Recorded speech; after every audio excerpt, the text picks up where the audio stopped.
Hey everyone, Brendan Snyder here. Thanks for joining me. It is with a very sad and heavy heart, though, to announce the passing of Junkyard vocalist David Roach, who unfortunately was battling an aggressive form of cancer and has passed away at 64.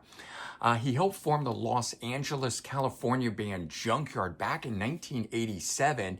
They would eventually be signed to the major label Geffen Records in 1988 and then release their debut album, the self-titled release here that came out in 1989, which had all the hallmarks of what was going on at the time. It was produced by Tom Warman, who had worked with Motley Crue.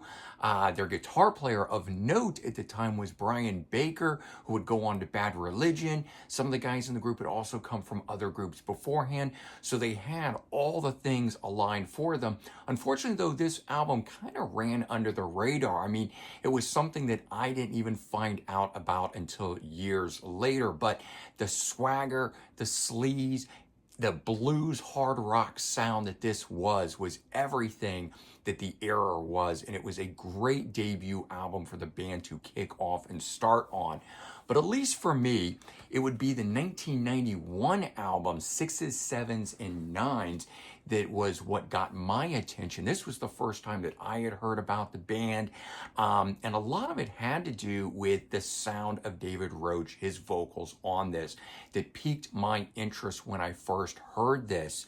I unfortunately never got a chance to see the band live, but hearing this stuff, seeing it on MTV, the video for All the Time in the World got heavy rotation.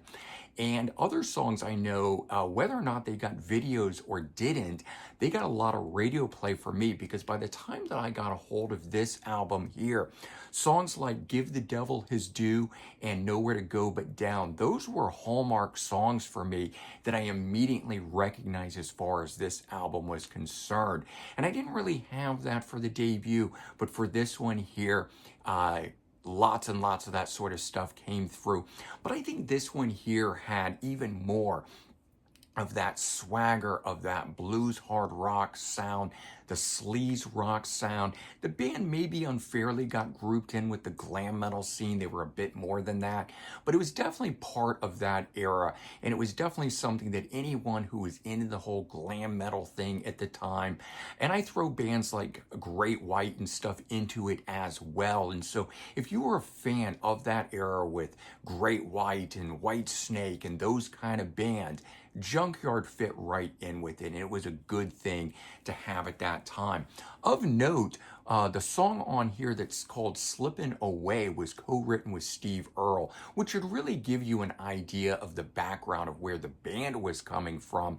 And they would go out on the road with bands like Leonard Skinner and stuff like that. So that's kind of really where they were coming from as far as they were going. But this album here was really good, and it's still one of the albums that I reach for all these years later. Whenever I'm thinking of stuff from the late 80s into the early 90s, this album here, and I gotta say, the song itself, All the Time in the World, has made so many of my compilation lists over the years for music of that era. It just has the best guitar sound to it and David's vocals on it. So this passing of his kind of really hit me hard, because they are a band that I listened to a lot back in the day, and they're a band that I've continued to listen to a lot over the years. And at the time, I didn't know much more beyond those two albums, but I would later find out that the band had actually gone into the studio and recorded 2 albums worth of material that would ultimately get released later on as Triple X and The Joker. These would be heavily bootlegged at the time because they were dropped by Geffen Records before those albums would come out.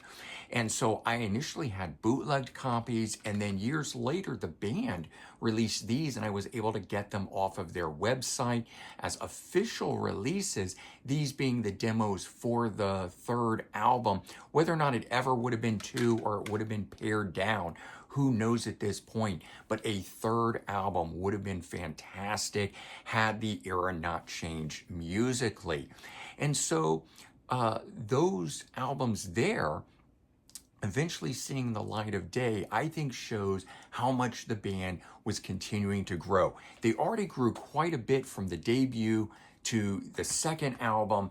But even with these here, they should have been able to weather the storm, but a lot of labels were not interested in pushing these bands anymore, and they let them die on the vine, which is a really unfortunate thing. And so the band would break up shortly thereafter. And over the years, the band would reform a number of times, first in 2003, releasing this EP, Tried and True. And it was crazy because the cover of this does not scream Junkyard, but I recognized the shirt, I recognized the way that logo was written, and then quickly was able to confirm this was in fact the band Junkyard that I knew from the 90s all the way into 2003, which at that point I think had been a decade on since they had broken up. And that EP had all the hallmarks of the style and stuff that they had back in the day, so that was a welcome return. And at that point, not a lot would go on from the band, but they would return again in 2017 with High Water.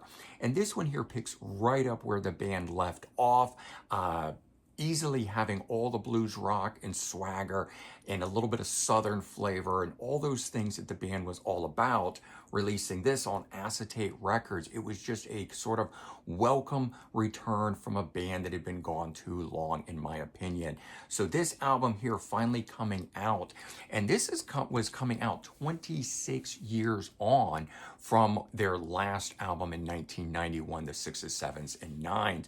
But it was just great to have them back. Luckily, we didn't have to wait too long, because in 2019, we got this album here called Old Habits Die Hard, which essentially was intended to be what would have been their third album. So they took the songs from Triple X and The Joker and finished them off and released them here as this album. So not really an official brand new album, because it was the older material, but it was polished off and finished off the right way. So finally, going from what were the demos to this official release, we were seeing what should have been the band's third album.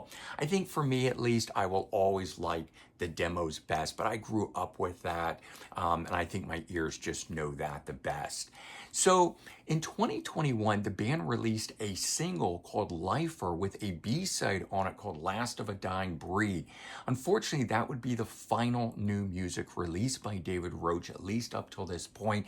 I would love to think there was stuff in the vault, or perhaps even the band had been working on a new album. I don't know anything about that though, but I still hope that we might get some stuff like that later on. And I do hope that the band is able to continue on and that David had talked to them about that. But unfortunately, we've lost David Roach far too soon from the aggressive form of cancer that took his life at 64.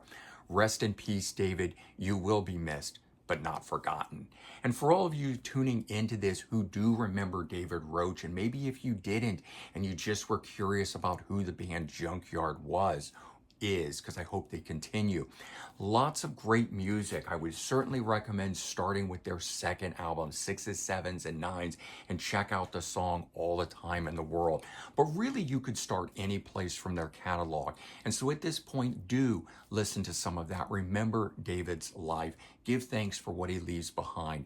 For in my mind, he will always be remembered through the music that he has left us.